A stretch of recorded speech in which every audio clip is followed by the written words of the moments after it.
there, folks. Slightly different view of the guest room today.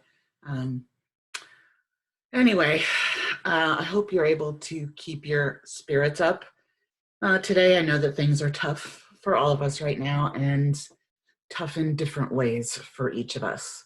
I've heard from enough of you to know that there are a lot of different things that you're coping with right now, and I just want to give you a hand for coping. I know I'm concerned about all of you and your families. And I also want to let you know that if you need any help coping, you should feel free to email me and we can come up with a time to talk individually.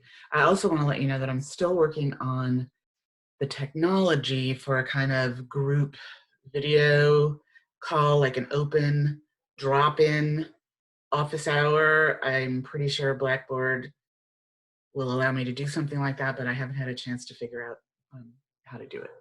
I will hopefully figure that out before the end of next week, and we can have something regular where where I will just have the computer open and I will be here. And if you feel like dropping in and asking a question or chatting with me or fellow students, you can do that. All right, so today's course material continues the topic of the relationship between race and ethnicity and food, but it focuses on how our group identities are communicated and understood or misunderstood by others through encounters with food. The Gabacha article, or I guess it's a chapter from a book, gives some historical context about how Americans encountered different ethnicities and their foods during the early 20th century. Oh God, the phone is ringing. Hopefully somebody downstairs will pick it up. Okay, so the Gabacha article gives us that historical perspective on how different sort of ethnic foods. Somebody pick up the phone. Okay, it's done.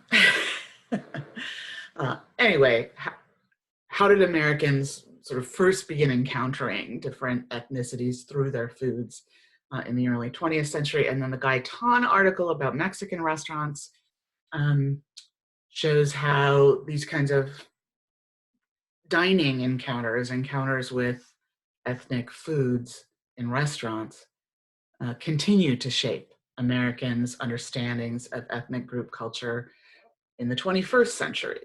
Our sense of what is authentically ethnic, in the case of Gaitan's study, she's talking about Mexican food, but I think you could apply her insights to any ethnicity and its foods.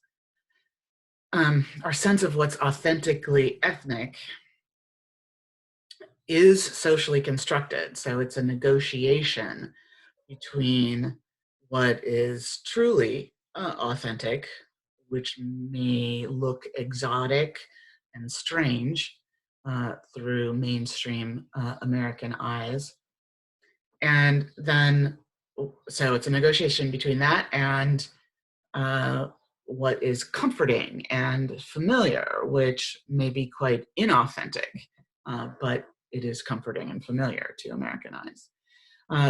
So Gaitan is talking about a kind of hybridity, a compromise between authenticity and comfort or familiarity.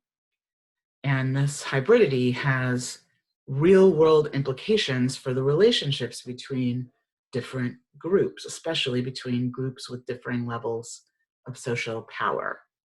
In other words, if the mainstream only encounters subordinate or different groups through things like restaurant meals, then there are consequences for intergroup understanding, there are consequences for stereotyping, there are consequences for prejudices as well. I mean,